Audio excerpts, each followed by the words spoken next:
speaking of, that's the 1%. Speaking of the 99%, a federal agency is trying to make it clearer to workers that they don't have to be in a union to organize or exercise some rights that unions usually protect. So this is sort of a change as we see union membership has really declined in recent years. It's kind of interesting too. I don't think people are aware that they have these rights, and I'm kind of curious about why now? Why is the Labor Department kind of getting everybody more educated about it right now? And they're saying that there's no particular reason. It's just, this has always been the case, but it certainly seems, given how we've seen union membership decline, that this might be a way of they're protecting their fiefdoms. Yeah, absolutely.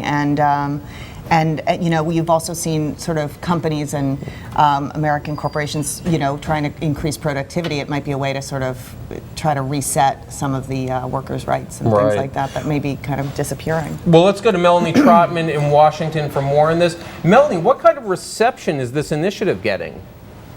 Well, the reception it's getting it right now from business groups is that they're concerned about the way that these protected concerted activity cases are being decided. They said it'll make it hard for companies to prove their innocence if, in fact, a company did not fire a worker as a result of retaliation, but had another reason to fire a worker.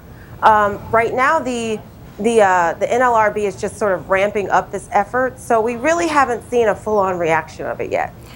What's the reason? I mean, why now? Did they give you any insight into that? They did. The chairman of the NLRB, Mark Pierce, said that actually this is something that the NLRB has been trying to spread the word on for a number of years, but it really hasn't taken hold. What we have now is a moment in time when he says the agency is in the spotlight. They had the Boeing case. They filed that complaint against Boeing, which was dropped. That put them in the national spotlight. That spurred a debate nationally about workers' rights, union rights, workplace rights, and what kind of balance there should be. And also there are these social media cases that have emerged. Melanie, we have a chart up on screen showing how membership in unions has declined over the years. And so you can see there's definitely, it's been falling off here. Now, one thing, Melanie, you said in your article that the NLRB is saying, hey, if workers try and exercise these rights, they can't face retaliation for them. But really, from a worker's standpoint, how much faith can they put in that pledge? How much faith can workers put in the pledge? Right, that they can go to the NLRB and they'll protect their rights.